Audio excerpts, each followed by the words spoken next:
Hi, everybody. I'm Daniel Blair. Welcome to Beyond the Track, presented by Cooper Tires. Thank you so much for tuning in.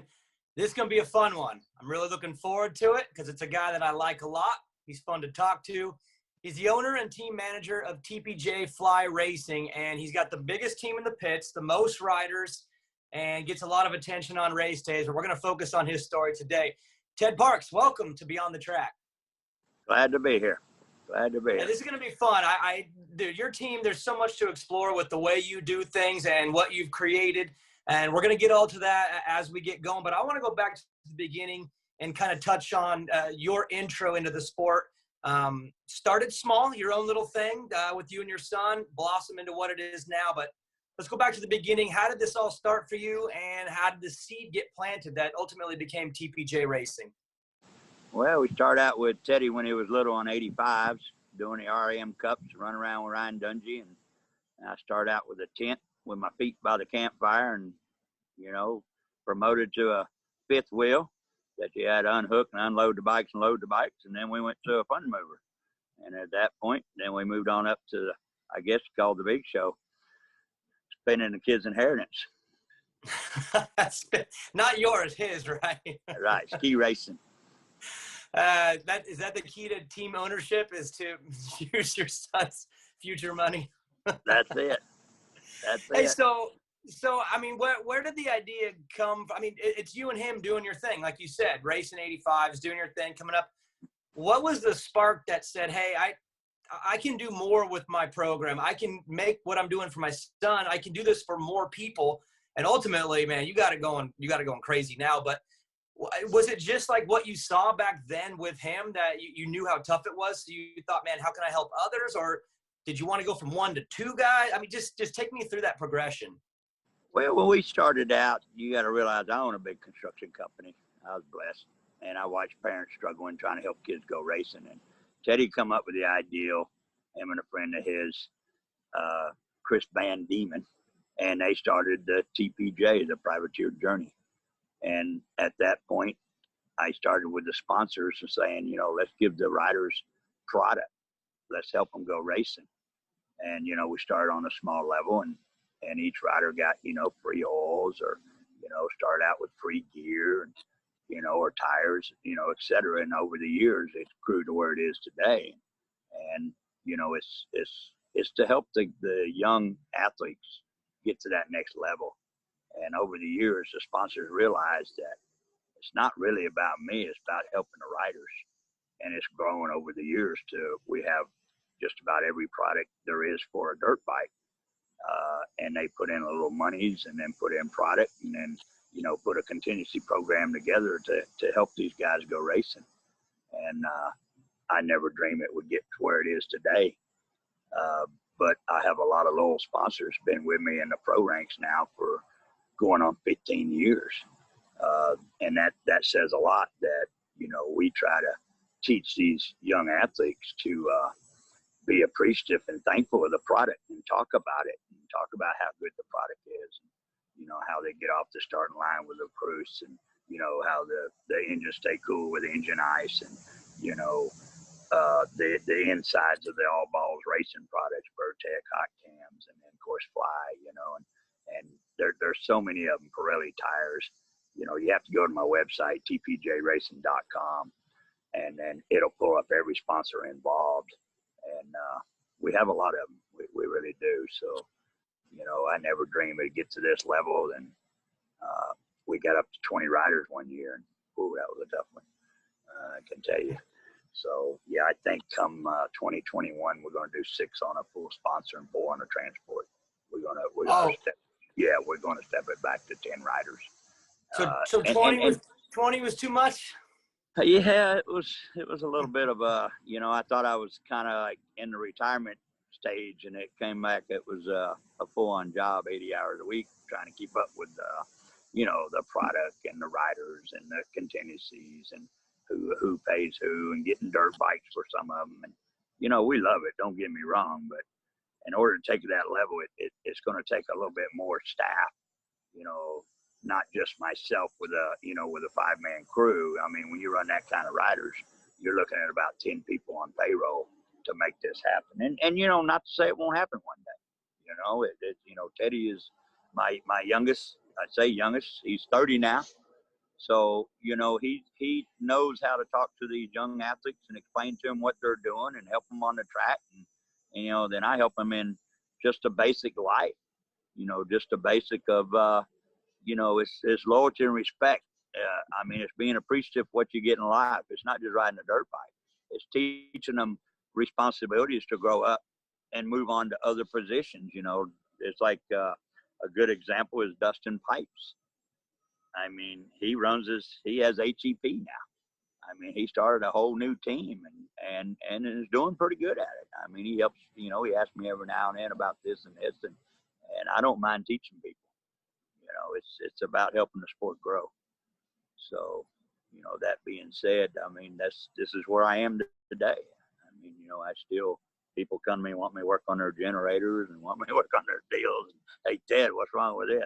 I've been in it long enough. I can go over and pretty well figure out what it is. So I guess I'm pretty blessed to get to do what I do, And yeah, no question. And you know that when you hear the response from the people that have ridden for you and how appreciative they are. So you're doing a good thing. But you mentioned in the beginning that you own a construction company and that's your background. But I feel with the word construction company, that can go in so many directions. And I think you're being a little humble. You built some pretty rad stuff in Texas. Kind of go through some of the things that you've done, because it's not just your standard construction company. You've done some cool things. Oh, yeah. It's, where Kennedy got assassinated, School Book Depository, downtown Dallas. That was one of my first jobs. I'm one of the first ones to sign it. Mick Jagger, the Rolling Stones, funded the money for it to help pay for it, along with some city funding of Dallas. So that was pretty cool. My name's one of the first names in the book, which now it's all on a computer. So, my wife's too. Don't let me leave her out. She helped me hang drywall in a day. And I can tell you a story on that. When they first hired us, they said they don't hire women. And I said, well, let me explain something to you. If I can't outdo any two guys you got on your crew, you can keep my paycheck and I'll go home. Well, we did more work in 2 hours than 22 guys can do in 8. So needless to say, I was foreman in a couple of weeks and worked for the company for quite a long time. So my wife got $1 raise. I got 50 cents, and I thought maybe I was working for Kmart, but it's okay. We grew and built a reputation in Dallas. After that, I went on to build Morton Myers Symphony Center for Ross Perot. That's a remarkable man. That was a job that took a couple years. It wasn't just get in, build it, and you're done with it. It was quite the exhibit. Quite the orchestra hall. It's one of the world's largest then, which it might not be now. I don't know. So and to meet him was that was fun in life. And then I went on to build State Art Building in Washington, D.C., right by the Capitol in 1989. That's when Teddy was born. And, we went in and pushed the job, knocked it out in 7 weeks. And they tried to get me to travel on the other states. And I told them, no, I'm going back to Dallas. So then I built a police academy that, takes on 3 or 4 cities. And I built bowling alleys and churches. And then, of course, Sonic car dealerships for Bruton Smith. That was another good man to meet. He's these people take a lot of pride in their work, and in their companies. And that's where, again, my deal was get in. I had 30 days to build a job. I'm going to build it in 20. That was my goal, and walk away with no punch list. So that's where I built my reputation. And this is what I try to teach these riders today. It's not just riding a dirt bike. It's 120% anything you do in life, and if you put that in, you'll come out like, Weston Pike's a ambassador for WPS Fly now. And then, Adam Internet writing his rap songs. And, he was like a turtle, never stick his head out of a shell. And now he don't put it back. He markets, he advertises and talks about companies that help him. So, I just, BJ restaurants, I can go on and on about construction. I did it in 79 in Anchorage, Alaska.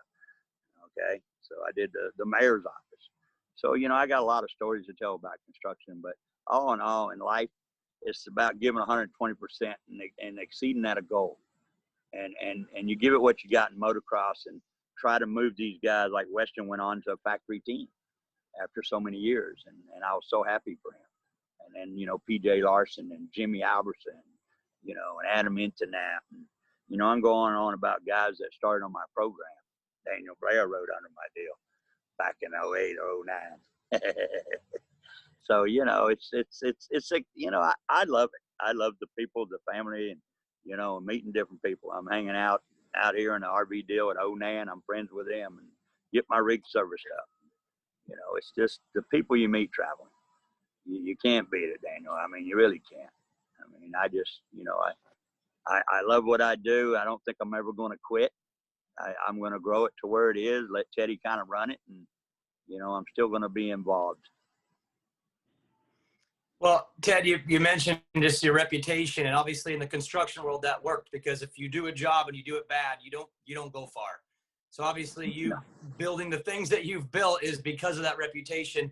You carried that into the race program, again, starting small with just your son, and now you have this team in this program. But I mean, what are the kind of similarities that you use to grow those things other than just your reputation? Again, it's not easy to put together a program for one rider, let alone 20 or 10 or 12, whatever it is year by year. But what are the similarities that you used in business that you're using now that you think was going to be able to carry and have that longevity that you hope for? Well, first of all, when you tell a man something, you do it. You know, that's the only thing you really have in life is your word.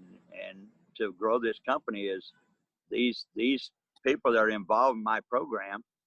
By the end of the day, it's about increasing their sales and helping them grow in business as well. So this is what has helped my race team is the people that I meet. You know, I'm honest. I tell you something, take it to the bank. You know, and if your product's no good, I'm going to tell you it's no good. I'm going to move on.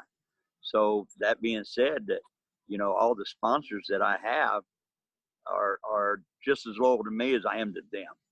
You know, they love helping my program because they see what I do to help these guys go racing. It's not about me trying to put monies in my pockets. It's about trying to help, you know, Monster Energy Supercross grow. It's about helping more companies be involved to help the sport grow, to help the riders make more monies, you know, to help them make a living at what they do. And I think by me doing that, that's why so many people stay involved with me. I mean, we refund, you know, we give them $500 a week to make top 20. And I take sponsors to do that. And the guys that are, you know, they wish I was around back when they were racing. And you know, I was still busy building buildings, building my reputation, you know, getting to the point where I could do what I do today. You know, I own real estate, and that's, you know, that's how I'm able to go do this. You know, and I used to pull monies out of it, and my wife would catch it on the books. You know, we don't do that too often. So, but, you know, I just, you know, I never dreamed that I'd get where I am. But what's so nice about this sport is traveling and the people you meet, you realize how many good people still in the United States. That to me is priceless.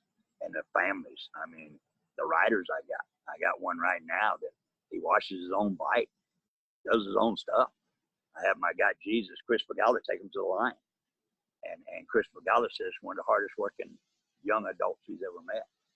So to me, that's what makes this sport rewarding. That's what makes me keep going and stay in it, and sponsors stay involved. I had one sponsor that sent an autographed set of goggles to a guy that, you know, Kevin Moran sends it to Monarch Heavy Haul. The whole time he's helped kids, he's never got a thank you like that. And it was autographed by him and Ricky Carmichael. He's like, wow, Ted, you tell that young man that I will support him for the rest of his career. So you see what I'm saying? It's stuff like that makes this sport really a rewarding, you know, to when kids are appreciative and the sponsors see this, the sponsors stay involved. And it's the same thing with the product, like WPS Fly. Come on, you know, Craig Shoemaker runs one of the most professional businesses in the United States. Okay, you can eat off his warehouse floors. I mean, the guy takes care of his employees. He's got a break room. He had a basketball. I mean, a baseball diamond. He got a motorcycle track. I mean, come on, the guy takes care of his employees. You come in, you work hard. He takes care of his people. And I think that's one reason.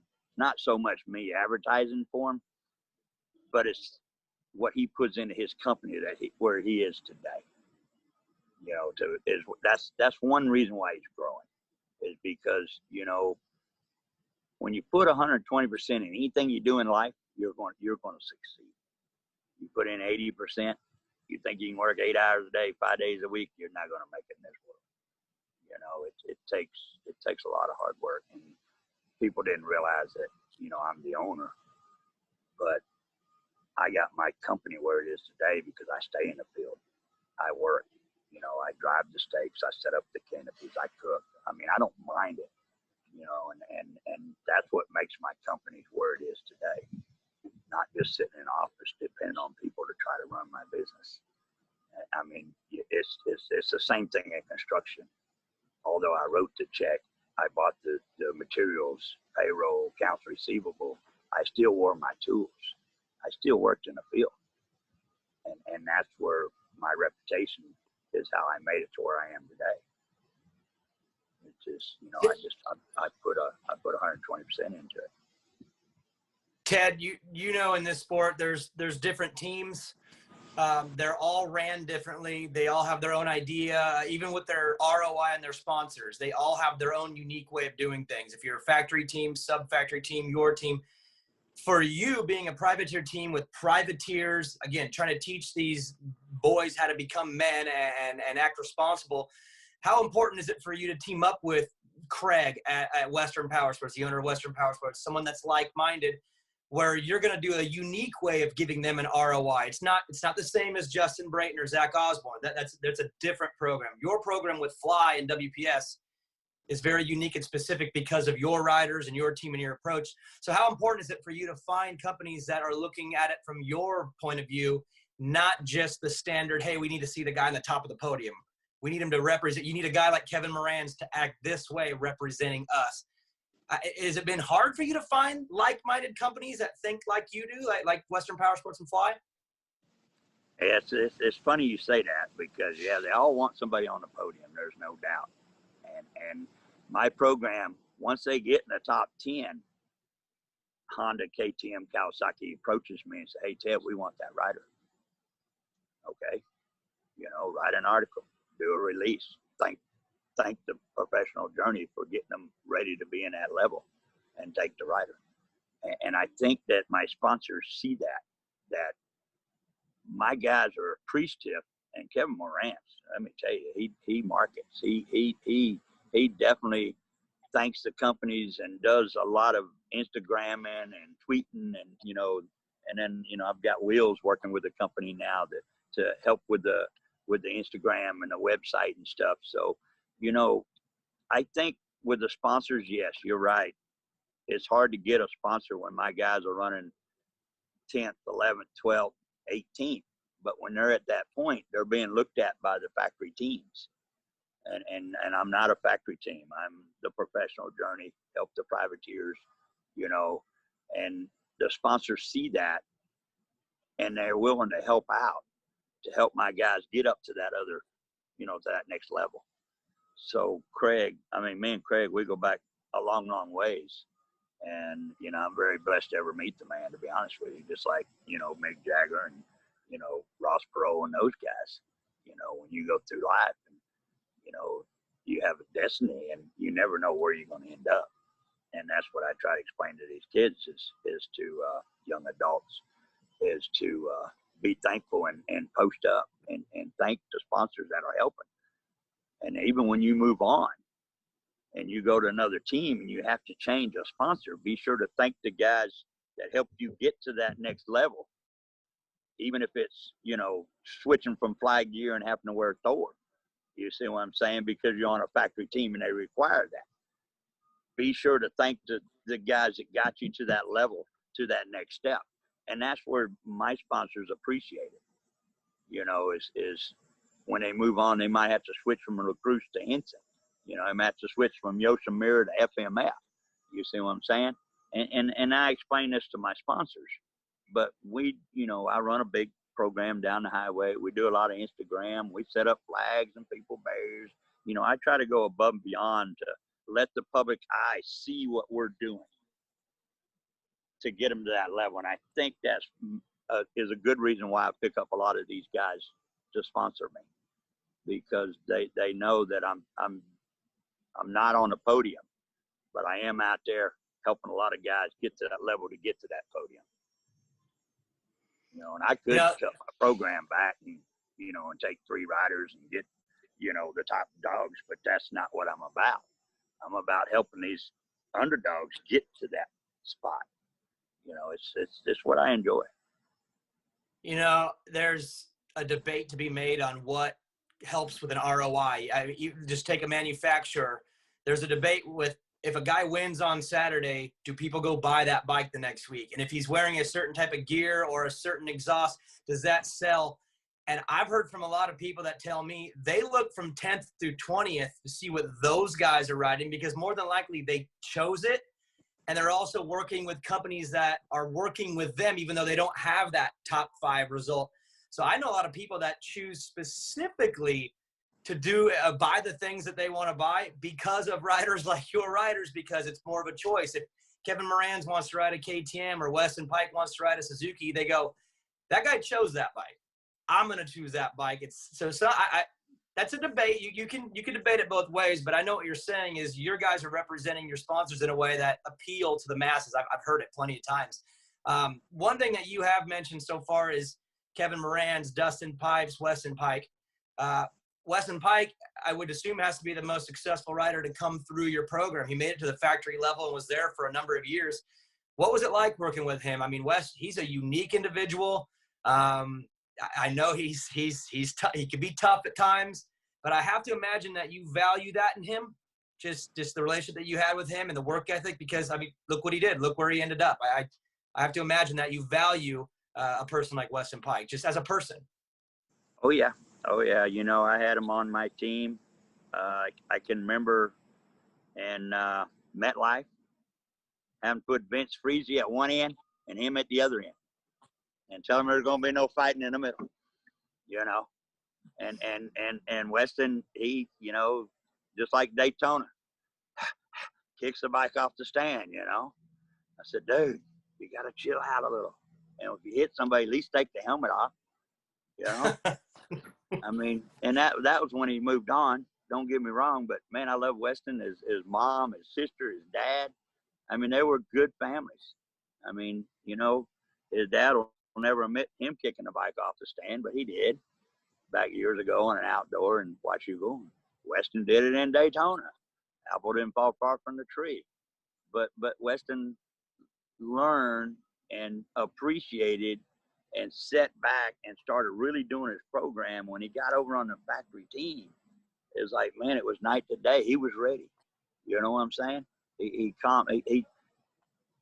still a little redneck, but what can I say? I'm a little bit too, and in the long run, you want people to do things right and don't be dirty on the track. So, I was so happy for Weston to where he got to today. I hated the injury that he had overseas, because he did have quite the, he was getting there. I mean, he was getting there.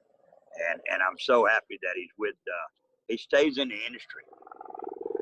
And this is, we got a helicopter coming over. And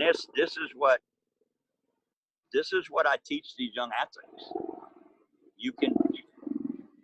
Just because your career is over, there's plenty of opportunities to stay in this sport. I mean, there's plenty of opportunities.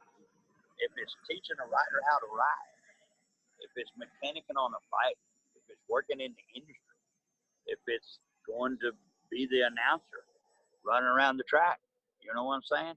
There's plenty of places for everybody to go and still stay involved. And to me, I'm so happy that Craig put Weston on as an ambassador for WPS Fly Racing. I mean, I think he's in, and I've been watching some stuff lately with his crashes and all, and it brings back a lot of memories, with his riding and his heart and what he put into the program. So yeah, and just like Adam's another good example. He's moved on. He straightened up his rap songs, and he's not in the top 10 or whatever, but his marketing and his social media skills is what people look for today, and it's like, we can go back to Dustin Pipes. He went and started a program. Hey, Ted, how you do this, how you do that. He thanked me for teaching him what I did to get to where I am. of representing with sponsors and getting involved, and he's took it to the next level. I'm very happy for Dustin too. So you mentioned how good Kevin Moran's and Adam Enticknap are on social media and Instagram. I assume they learned all that from you, right? Maybe not me knowing how to get on it, but I know what to tell them. Okay. Okay. You talk about Karcher and the pressure washer that gives you arm pump, and you talk about the fly gear and the fly helmet that, look at Kevin Moran's. He took a pretty good lick. And guess what? It looked like he got out of the ring with Mike Tyson, and he come back a week later and he's racing again, so the helmet saved him. So, it's things like that they talk about, the Pirelli tire, getting off the gate, those cruise clutches, the Lucas oils, I can go on and on with my sponsors, and I know that there's going to be a bunch in there that's, oh, Ted, you didn't say nothing about me. Go to tpjracing.com. When you have 56 sponsors, it's hard to remember every single one of them, okay? I do appreciate them all. I can't thank them enough to help these guys go fulfill their dreams and move on into the industry if they don't move on as a successful top podium, top 10 rider getting on a factory team. It's, I don't know. I mean, it's like my son Teddy messed his eye up on a job site, but he's still a team manager. He's still involved. He still comes out and works with the athletes, help set up, help tear down. So, this is where I'm teaching him the ropes. I'm not always going to be around, but TPJ is. And some people, we never realized the name stood for Teddy Parks Jr., by the way. And now we got TP3 coming up. So it took 2 years for we figured that one out. It was the privateer journey, and we said, wow, man, it stands for Teddy's initials, Teddy Parks Jr. So it's I don't know, man. It's this team I hope will continue on for 20, 30, 40 more years. Like Will said, what are you going to do in 2042 when TP3 is running the show? I said, well, no, I hope I'm still around. I'll probably be 120 by then. You'll be there. That's the one thing I know about you is you love it. You're not going anywhere. No. My question, I guess, is why? I love racing. I love Supercross. I have my reasons. They're not the same as yours. What is it about this sport that has got you so in that you just refuse to ever even think about ever getting out? You're talking about being 120. You're going to be. What is it about this sport? Is it just the personalities? You mentioned about the people you meet, but it's got to be more than that. I mean, what is it about Supercross and this dirt bike racing thing that just got you so entrenched? It's family time. It's spending time with your family. When you work every day and you go to work and you come home, it's just a boring job. But what we do, running a team, dealing with all the sponsors, dealing with the riders, dealing with moms and dads, aunts, uncles, and my wife stays with me 24/7, which that's okay sometimes, after a few months, she's got to get a vacation. We got, but it's, and the grandkid. I mean, TP3, my gosh, that kid's fast. He's 3 years old. I'm going to be back on the starting line with the cheater bikes. I'm going to be back in the amateur ranks. That's why Teddy's got to learn this. I'm going to go back out and go to some of those races and watch him pull whole shots. And it's just, I mean, I live on a lake. I got a boat. I can go fishing. I love fishing. Don't get me wrong. But what we do traveling around the country, man, I got friends in just about every state. I mean, I could break down, make a phone call. Oh, yeah, Ted, come on over here. We'll get you fixed. I remember one time in Minnesota, they had to weld up my rig. And the old man, what's this rig doing there? And his grandson said, oh, we're just getting it fixed. That he's like in his 80s, and the kid working on it, he's 40 years old, his dad shop. And they charged me. He said, well, they better be charging for this. And they charged me $200, 8 hours, 2 guys all day. And it's just memories like that. That's Rochester, Minnesota. And, it's just, I guess I'm addicted. I guess I can't quit, I mean, it's just, I really enjoy the people and the sport. And, it's just like NBC Sports, that guy loves what I do. Tim Murray, and, you get Dave Prater and Mike Mew and Todd Gendro and, Motocyclisme Supercross and traveling around in all the different stadiums and meeting all the people. And it's just, you know, we hauled the road recovery box for Anita Button, you know, to help raise some deals. This shirt saves lives with St. Jude's. I mean, there's no other job you can get that's so rewarding and so much fun. And I mean, don't get me wrong, I built fancy buildings, you know, and I've been, you know, classified one of the best out there. I don't ever say you're the best, because you'll be fired. There's only one of the best. The best looking over us. And I've always said that in life. You know, I've always tried to be one of the best. And that's everything I ever do in life. And motocross and supercross. And, you know, I used to do soccer, baseball, football, and help the kids when Teddy was little. And I got into the dirt bikes. And I'm like, wow, you know, this is exciting. This is fun. And traveling is the places you see. I mean, there's a lot of people in life that never leave the state they live in. I got a cat that's seen it more country than people seen. I mean, this cat's been traveling for 15 years, 40,000 miles a year, you know. He gets back to places like I took him to Loretta's, and I took him in the mule, and he hadn't been there in 15 years. And he was looking over that dash, and all of a sudden he did a flip out of the mule running to the river. And he said, wow, I'm back, you know. So things like that, you know, it's just, I can't give it up. I can't quit. I mean, I love it. I love the sport and love the people. And, you know, if I run out of money, I guess I'll run out of money. That's the way life is. What's the hardest part of doing it? Because obviously there's all the good. There's all the good. The memories, the traveling, the cat that travels with you. There's all the positives, but there's no way it's easy. There's no way it's easy.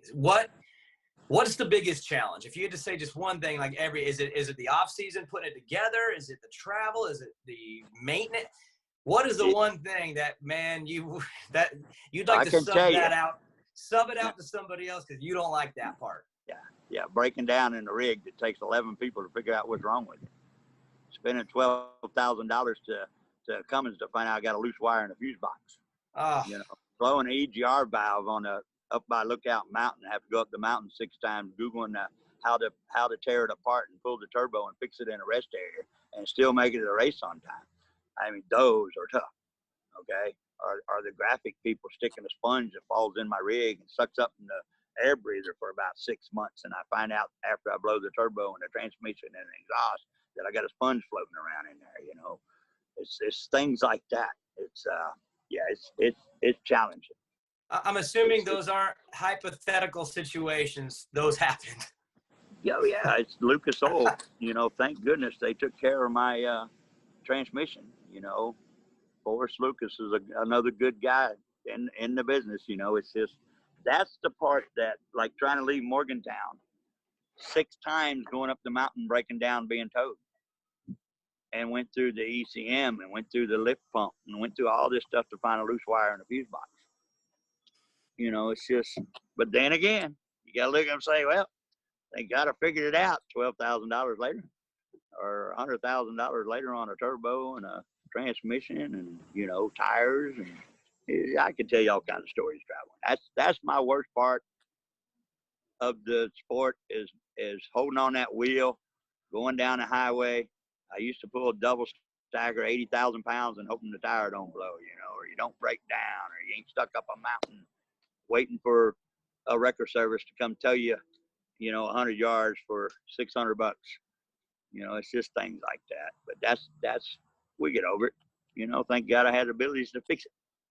You know, especially that EGR valve. That was a tough one. That was 21 hours in a rest area. Okay.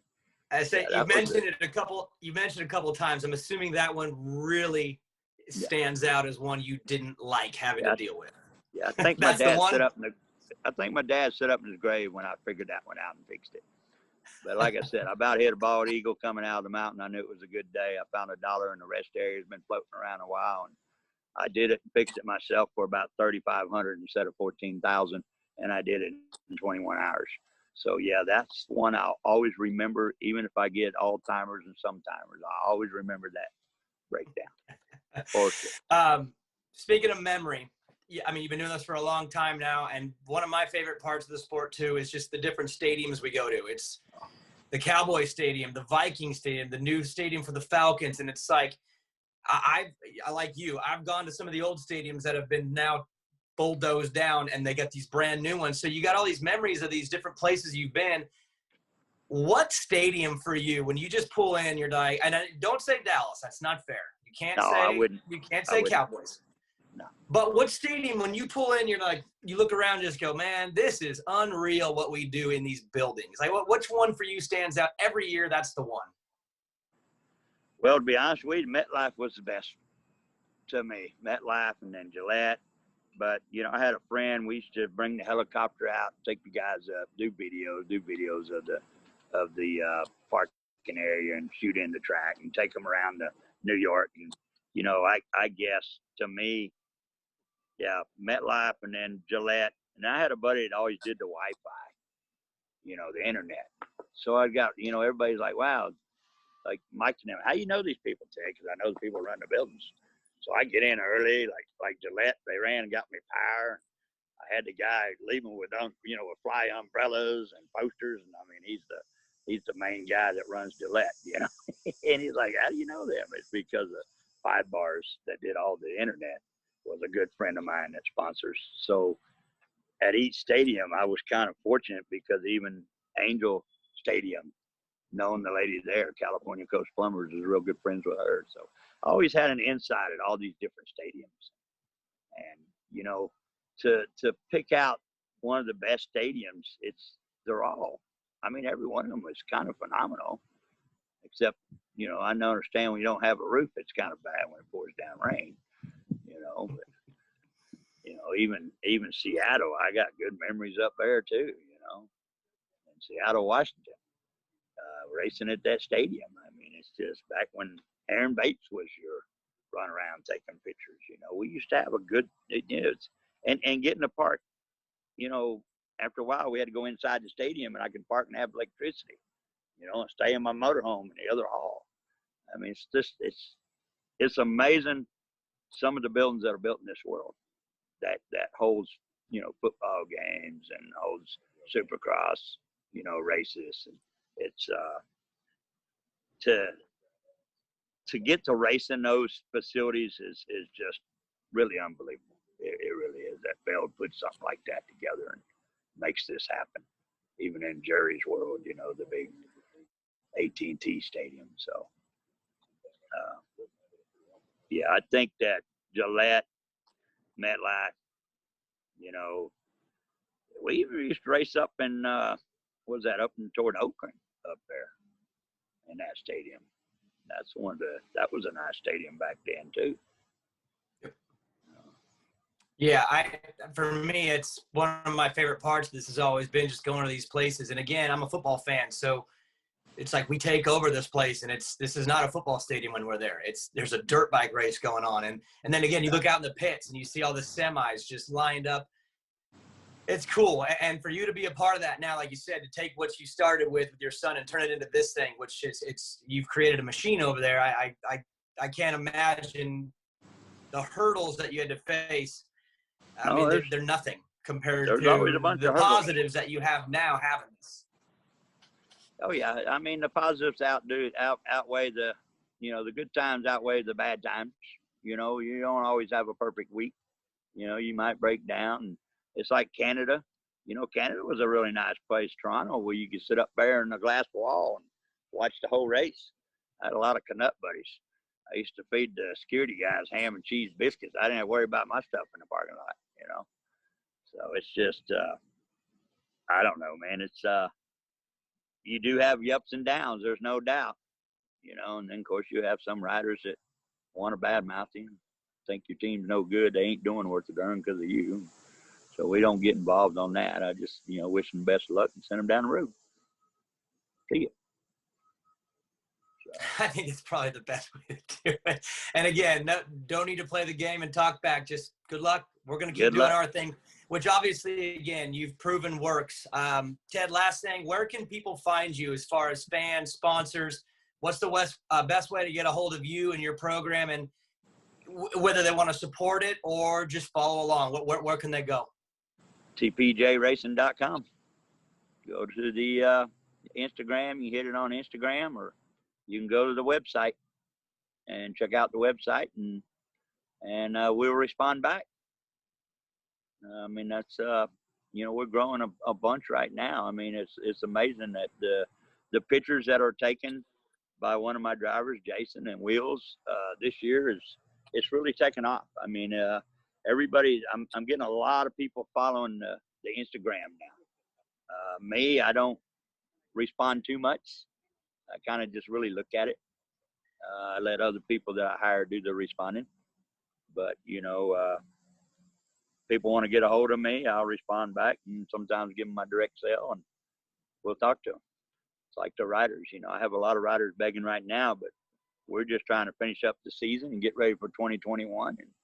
And 2021, we're gonna come in and make another statement, I hope. You know, my setup's red, white, and blue. All American. I don't doubt that you will. Ted, thanks for joining me today on Beyond the Track, and I look forward to seeing you soon at a stadium racing some Supercross. Same here. In fact, Phoenix has a restaurant in there, if you remember correctly. We raced downtown. Remember that one? Oh, yeah. I think it was it's a TGI Fridays up there inside that stadium, I think. Yeah, that was the day. Oh, yes, sir. Hey, Daniel, it's always a pleasure. I Pleasure hope to talk see to you at you one too. of these rounds, and I'll do you up some baby back ribs. Sure. Yeah, I'm going to hold you to it. Thank you so much, Ted, and I'll see you soon. All right. Take care.